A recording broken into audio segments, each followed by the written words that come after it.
Francis bacon का birth 1561 में हुआ और इनकी डेथ 1626 में हुई। ये एक English philosopher, statesman, scientist, jurist, orator and author थे। कि इनको फादर ऑफ इंग्लिश ऐसे या फिर फादर ऑफ एम्पिरिसिज्म भी बोला गया है। इसी के अलावा जो डाउटफुल रहता है वो है फादर ऑफ एसेस। यहाँ से क्वेश्चन बनता है, फादर ऑफ एसेस मॉन्टे हैं, जबकि फादर ऑफ इंग्लिश ऐसे फ्रांसिस बेकन है। इनका ये वर्क ऑफ स्टडी, ये ऐसे एसेस के अंदर इंक्लूड किया गया था। इस एसेस को इन्होंने सबसे पहले 1597 में पब्लिश किया था, जब इसके अंदर 10 एसेस हुआ करते थे। उसके बाद इन्होंने इसको फिर से पब्लिश किया 1612 में। उसके अंदर 38 एसेस हुए, जिसमें कि ये 10 एसेस भी इंक्लूडेड थे। एंड देन 1625 में 58 एसेस इसके अंदर इंक्लूड किए। 1605 में उनका एक और इंपॉर्टेंट वर्क था, advancement of learning. So now we'll see what is there in this essay. ये जो ब्लैक वर्ड्स में लिखा हुआ है ये ओरिजिनल टेक्स्ट है। इसके बाद जो रेड वर्ड्स में लिखे हुए हैं ये इनके मीनिंग्स हैं। So let's see. Study serve for delight.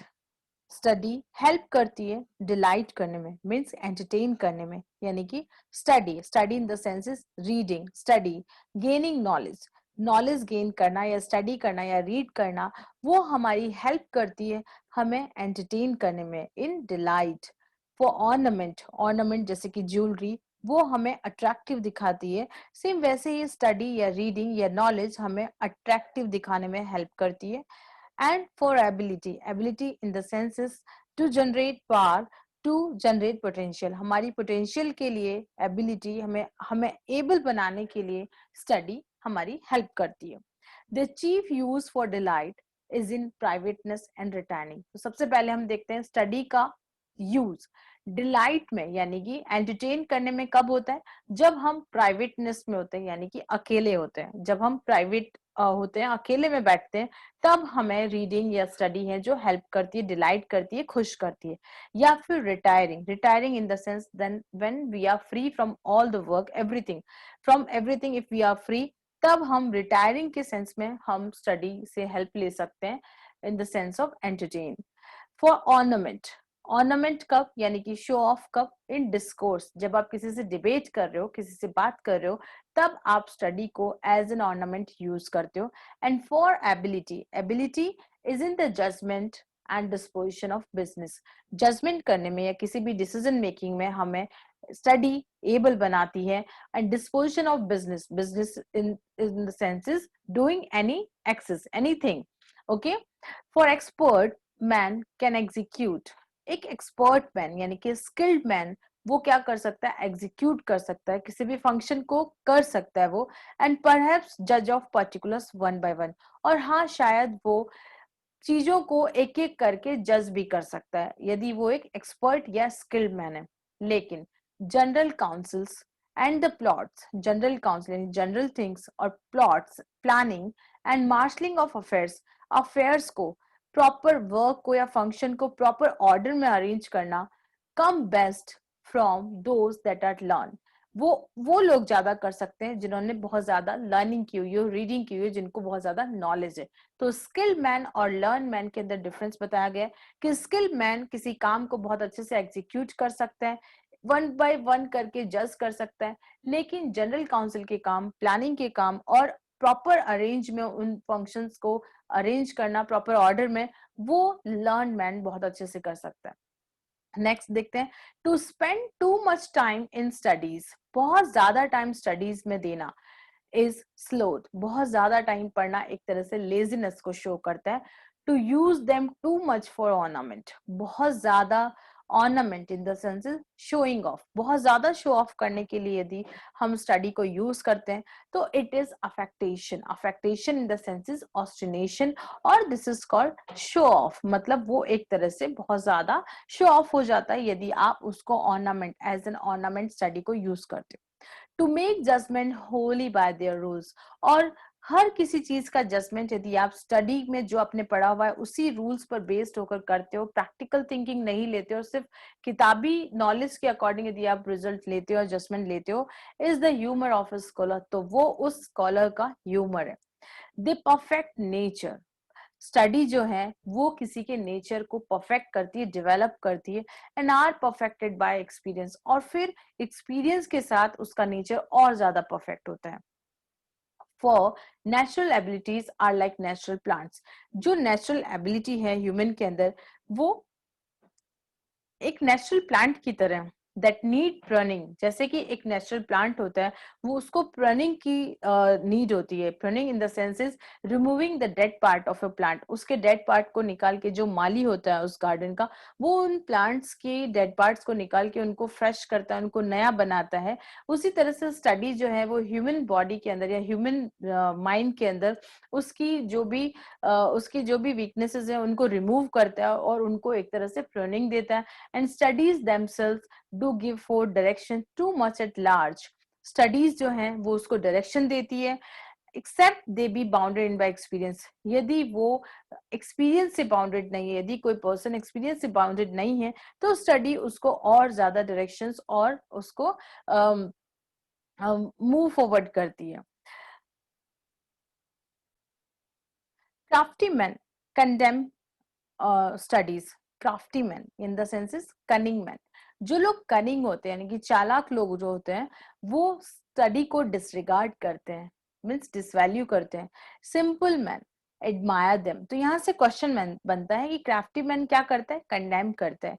Simple man admire them, study की प्रशंसा करता है। एंड वाइज मैन जो है वो उसको यूज करता है। For they teach not their own use but that is a wisdom without then, and above them one by observation. तो जो वाइज मैन होता है वो उस स्टडी को यूज जस्ट फॉर अपने खुद के यूज के लिए नहीं करता, बट वो उससे भी ज्यादा अपनी ऑब्जर्वेशन के लिए स्टडी को यूज करता है। And he use this knowledge by observation. वो अपनी विजडम को इम्प्रूव करता है।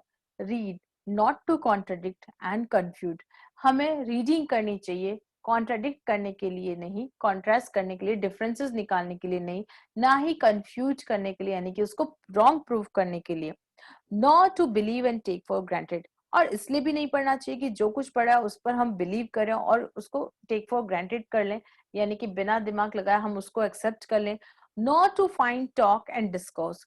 ना ही इसलिए कि हम उसके ऊपर बात करें या आर्ग्यूमेंट्स करें, but two way and consider. उसकी वैल्यू करने के लिए, उसको कंसिडर करने के लिए, मानने के लिए हमें स्टडी करना चाहिए। Some books are to be tasted. Now यहाँ से बहुत सारे क्वेश्चंस बनते हैं। कुछ बुक्स ऐसी होती है जिनको सिर्फ टेस्ट करना होता है, यानी कि थोड़ा थोड़ा रीड करना होता है। Others to be read to be swallowed. कुछ ऐसी होती है जिनको स्वेलो कर सकते हैं, यानी कि ज्यादा दिमाग लगाए बिना आप पढ़कर खत्म कर सकते हैं। And some few to be chewed and digested. But कुछ ऐसी बुक्स होती है जिनको अच्छे से चबा कर डाइजेस्ट करना चाहिए, यानी कि उसके पूरे एक्सट्रैक्ट को लेना चाहिए। That is some books are to be read only in parts. कुछ बुक्स, यानी कि कौन सी बुक्स, जिनको कि टेस्ट करना होता है, उनको सिर्फ और सिर्फ हमें पार्ट्स में रीड करना होता है। Others means those books which are to be swallowed. जिन बुक्स को हम स्वेलो कर सकते हैं। Others to be read but not curiously. मतलब इनको पढ़ना चाहिए लेकिन बहुत ज्यादा क्यूरियस होके नहीं पढ़ना चाहिए। And some to be read wholly. और वो बुक्स जिनको कि च्यू और डाइजेस्ट करना है, उनको हमें पूरी पूरी पढ़ना चाहिए with diligence and attention. Carefully पढ़ना चाहिए, विद अटेंशन हमें उनको पढ़ना चाहिए। सम बुक्स ऑल्सो में बी रेड बाय डेप्यूटी। कुछ बुक्स ऐसी होती है जिनको आप अपने असिस्टेंट से, यानी किसी और से पढ़वा के उनका एक्सट्रैक्ट ले सकते हैं। And extracts made of them by others, यानी कि जो बुक्स डेप्यूटी से पढ़ी जाती है उनका एक्सट्रैक्ट आप किसी और से निकलवा सकते हैं, but that would be only in the less important arguments. पर वो भी ऐसी बुक्स जो कि बहुत कम इंपॉर्टेंट होती है। And in the meaner sort of books else distilled books are like common distilled water, flashy dull things। तो ऐसी बुक्स जो कि डेप्यूटी से पढ़नी चाहिए वो लेस इम्पोर्टेंट होती है। And the meaner sort of books, जो मीनर सॉर्ट ऑफ बुक्स हैं, वो एक तरह से डिस्टिल्ड बुक्स होती है। Distilled books in the senses जिनका की एक्सट्रैक्ट निकाला गया होता है। These are like flashy things, यानी कि बहुत डल होती है। They are not of that much important. Reading make a full man, यहाँ से क्वेश्चन बनता है कि रीडिंग जो है वो एक फुल मैन बनाती है। And conference a ready man, reading करने से आप फुल मैन बनते हो, कॉन्फ्रेंस यानी कि बात करने से आप एक रेडी मैन बनते हो, and writing an exact man, writing से आप एग्जैक्ट मैन बनते हो। And therefore if a man right little, यदि कोई इंसान कम लिखता है, he had need have a great memory, तो उसके पास ग्रेट मेमोरी होनी चाहिए। इफ ही कॉन्फर्ट लिटिल, यदि वो कम बात करता है, he had need have a present wit, तो उसका wit present होना चाहिए। and if we read little, और यदि कोई कम read करता है, तो उसको he had need have much cunning, उसको इतना चालाक होना चाहिए to seem to know, कि ऐसा लगे that he doesn't know, that he does not, कि वो कम read नहीं करता यानी कि he knows everything। histories make man wise, history पढ़ने से इंसान वाइज बनता है। पोइट्री पढ़ने से विटी बनता है। द मैथमेटिक्स सबल, मैथमेटिक्स पढ़ने से उसका माइंड शार्प होता है। नेचुरल फिलोसफी डीप बनाती है। मोरल स्टडी ग्रेव यानी कि सीरियस बनाती है। लॉजिक एंड रिटोरिक स्टडी से वो एबल टू कंटेंट यानी कि आर्ग्यूमेंट्स करने के एबल बनता है।